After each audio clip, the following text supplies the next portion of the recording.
Arwa, Arwa, Arwa, kuika mwana, akakorokisi. Kuika mwana, akakorokisi. Bonjour à tous ou bonsoir à tous. Je me présente, je m'appelle Sanjaka, j'ai 18 ans, je suis un panafricain, j'habite à Bordeaux en France, je suis un panafricain de la diaspora. Et aujourd'hui, je souhaite parler des accords de défense entre, je vais vous présenter accord de défense entre la France et la Côte d'Ivoire, la République du Niger et du Dahomey, qui date de 1961. Et que surtout des Africains, des ressortissants la plupart de ces ressortissants de ces pays-là, des habitants de la Côte d'Ivoire, du Bénin, de l'actuel Bénin et comment on appelle ça, du Niger, ne sont pas au courant des accords de défense. Moi, je n'appelle pas ça des accords de défense, j'appelle des accords de colonisation qui datent de 1961. Et, et je vais vous, je vais vous présenter l'article. Là.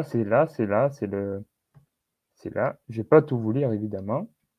Je ne vais pas tout vous lire. Ça fait 7 pages. C'est un article du Sénat français. Là, il y a marqué numéro 226. Sénat, réunion, voilà. Projet de loi autorisant l'approbation de l'accord de défense conclu le 24 avril 1961 entre les gouvernements de la République française, de la République de Côte d'Ivoire, de la République du Dahomey et de la République du Niger. Présenté par Michel Debré, Premier ministre, et par M. Jean Foyer d'État, nanana. Je vais vous lire de ce qui est le plus important pour moi. C'est la page 6 et 7.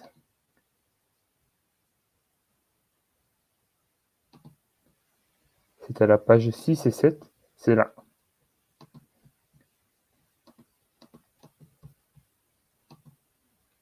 L'accord de défense, l'annexe 2.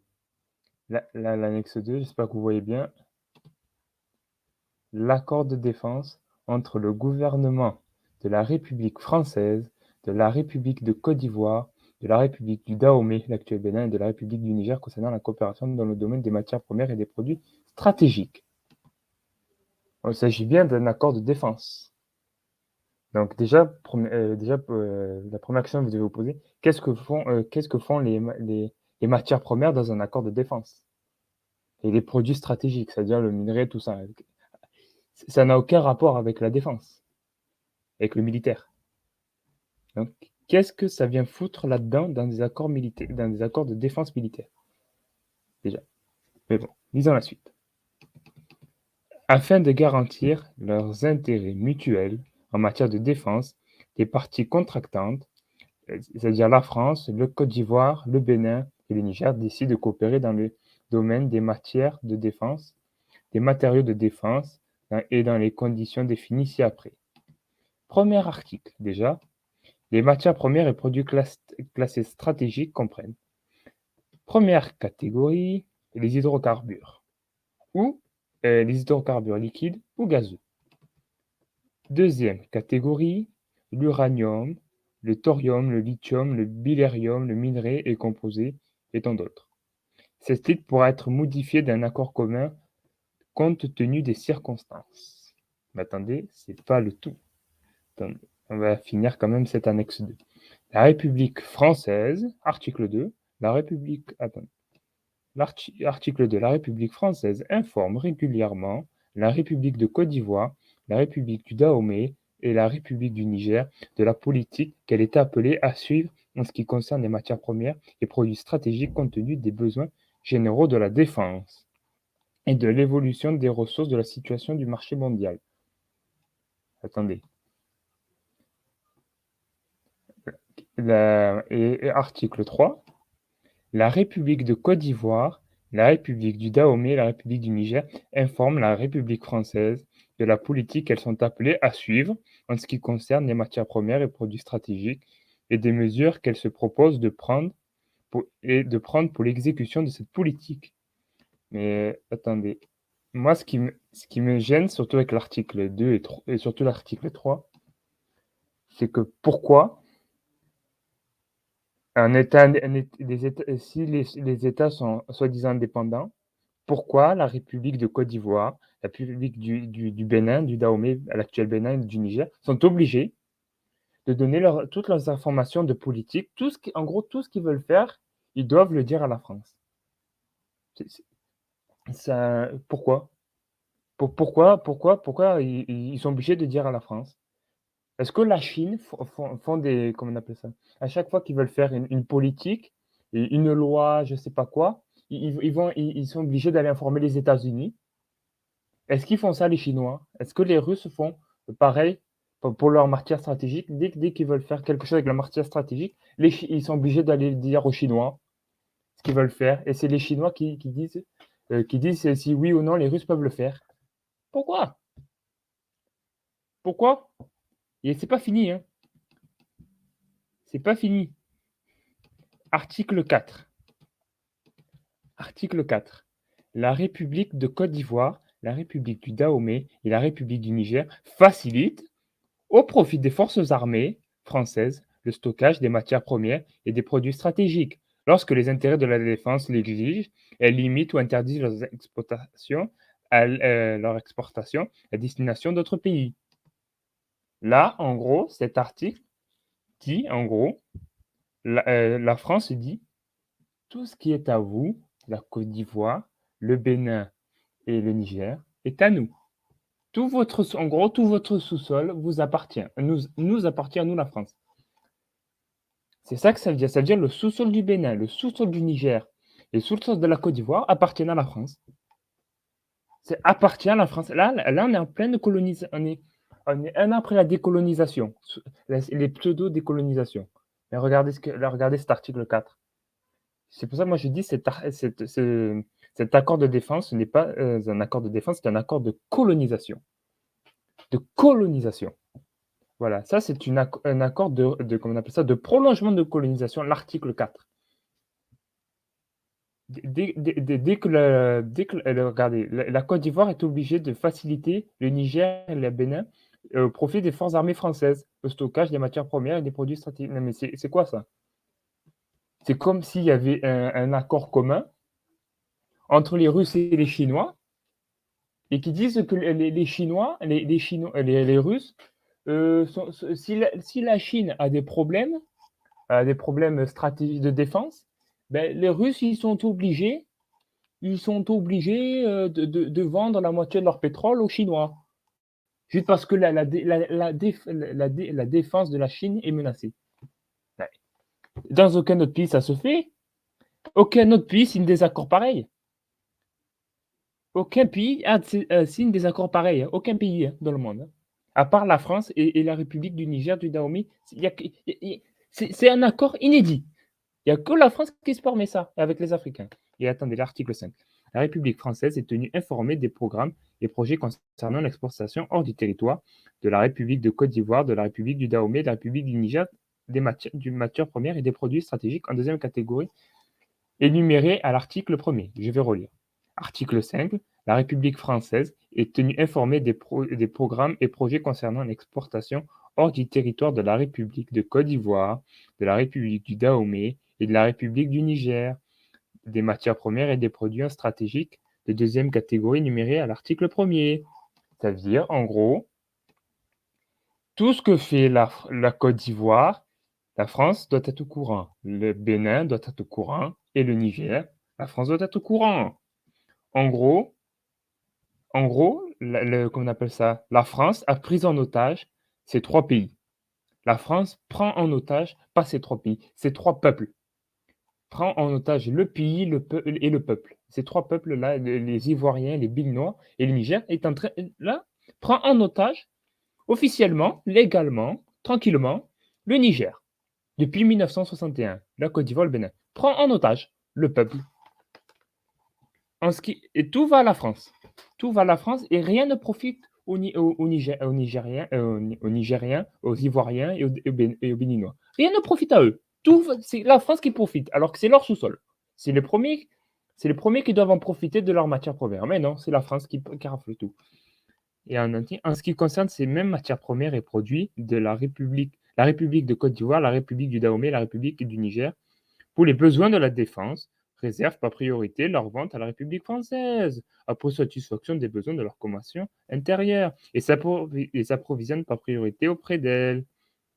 Voilà, tout ce qui est aux Ivoiriens, aux Béninois et au Niger sont à la France. Rien n'appartient à tous ces peuples-là, de ces pays-là. Mais non, parce que ce sont des colonies. Jusqu'à aujourd'hui, c'est un accord de colonisation, j'appelle ça. Article 6. Le gouvernement procède sur les problèmes qui font l'objet de la présente annexe à toutes les consultations nécessaires. Et cet article a été fait à Paris le 24 avril 1961 pour le gouvernement. Regardez, qui c'est qui a signé? Pour le gouvernement de la République française, c'est Michel Debré. Et les trois traîtres africains qui ont signé la recolonisation de l'Afrique au détriment des peuples africains, qui ont signé la mise à mort des peuples africains, qui ont signé avec consentement la prise en otage des peuples africains. Vous avez pour la République de Côte d'Ivoire, Félix Houphouët-Boigny, pour le gouvernement de la République du Dahomey, du Bénin, Hubert Maga, et pour le gouvernement de la République du Niger, Amani Diori. Et attendez, ce n'est pas tout. Je vais vous montrer un article de Le Point. Le Point, regardez ce qu'il dit. Le Point. Et Le Point, c'est un journal qui appartient à l'État français, et qui est privé, mais qui est financé par l'État français. Car regardez, je vais vous montrer un article de presse. Un article, vous pouvez le trouver sur le ministre de la Culture française, Liberté, Égalité. C'est un article, comment on appelle ça? C'est un lien où il montre tous les journaux subventionnés par la France. Je vais vous le montrer maintenant. Ça va être réglé. Regardez, tous les tableaux, c'est un ministère de la Culture. C'est le site. Je mettrai tous les liens des documents que je vous présente dans la description. Regardez. Regardez. Regardez. Là, c'est les aides à la presse et tout. Hein. C'est tout ce que l'État français donne. Regardez. C'est tout ce que l'État français va donner. Je vais vous partager cela. Hop. Regardez, titre à la presse. Le journal Le Point. Regardez, il est où? Il est où le journal Le Point? Je l'ai vu, le journal Le Point.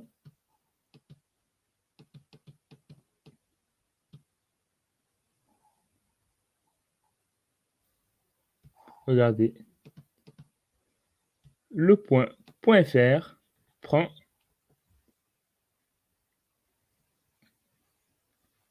457 000 euros. Attends, je zoome encore. Prend 457 000 euros par la France, par l'État français. C'est-à-dire le journal Le Point est corrompu. Mais regardez ce qui est marqué. Le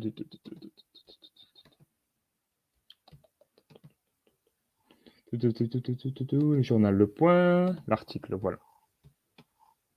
Côte d'Ivoire, le nouvel accord de défense avec la France adopté. Je ne vais pas tout le lire, je vais juste lire l'essentiel. Le Parlement ivoirien Le Parlement ivoirien avait adopté il y a une semaine en commission cet accord avec l'ancienne puissance coloniale, dont l'armée joua le rôle décisif dans le renversement de l'ancien président Laurent Gbagbo. En 2011, le nouveau texte de loi met l'accent sur la mise à disposition de l'armée ivoirienne de ressources nécessaires pour faire face aussi bien à une agression extérieure qu'à une crise interne, sans recourir à l'armée française. Renseignements, équipements, entraînement d'efforts, soutien logistique et information constitueront les nouvelles missions assignées aux forces françaises dans ce cadre.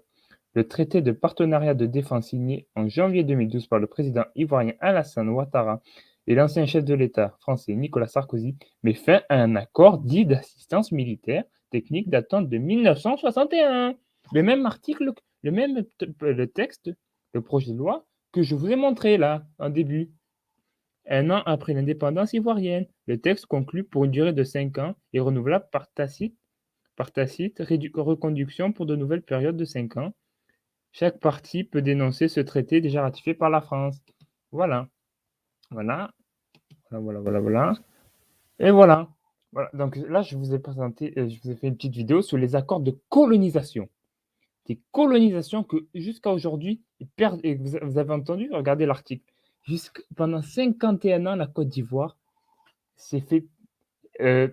L'accord de colonisation que l'on a lu de prise en otage a duré 51 ans. Pendant 51 ans, les Ivoiriens, sans s'en rendre compte, se sont fait prendre en otage. Et ils continuent jusqu'à aujourd'hui. Mais c'est d'autres articles. Mais là, j'ai présenté un article pour démontrer la prise en otage de la France contre les peuples africains. C'est la prise en otage. Ce qui veut dire qu'on les pays africains sous zone, surtout francophones, sont des colonies aujourd'hui. Jusqu'à aujourd'hui, ce sont des colonies. Et les peuples africains sont des colonisés sur les pays francophones. Donc, ce qui veut dire que j'invite les gens à partager. Je mettrai le lien en barre de description. Et aussi, j'inviterai les gens à faire leur propre recherche et à chercher les articles. Je vous invite à faire ça. Et je vous invite à partager au maximum cet article. C'est car cet article de loi doit être su de tous les Africains, tous les panafricains, tout le peuple africain, de tout le monde. C'est gravissime ce texte. C'est la mise à mort. Ce texte signifie la mise à mort et la prise en otage des peuples africains par la France, au profit de la France et pour les Français. Ce qui est une honte. Ce qui est une honte. Et moi, voilà, ce qui est une honte. Et je tenais à vous remercier d'avoir regardé cette vidéo et partagez au maximum cette info, s'il vous plaît. Merci.